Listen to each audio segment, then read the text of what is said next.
Module 10D, line 218, flood zone elevation certification.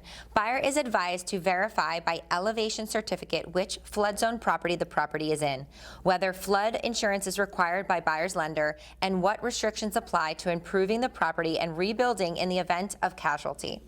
If property is in a special flood hazard area or Coastal Barrier Resources Act designated area, or otherwise protected area identified by the U.S. Fish and Wildlife Service under the Coastal Barrier Resources Act, and the lowest floor elevation for the building and/or flood insurance rating purposes is below minimum flood elevation, or is ineligible for flood insurance coverage through the National Flood Insurance Program or private flood insurance as identified in 42 U.S.C.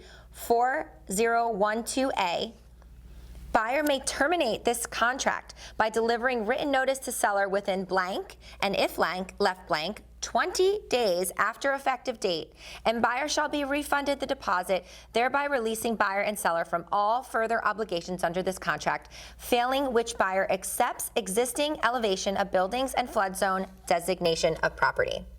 So essentially, this is like a little flood zone due diligence period that's built into this contract. And if you leave the space blank, it's 20 days.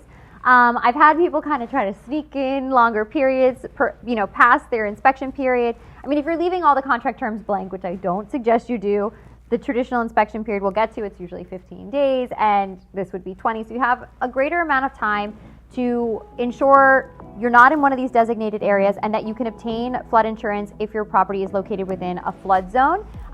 This will also come to fruition or come to the surface, and you'll know more once you obtain a land survey, because typically if you're within a flood zone and you order a survey, you're going to get that elevation certificate at that time and be able to determine all this. And this is usually all done within that 20-day period.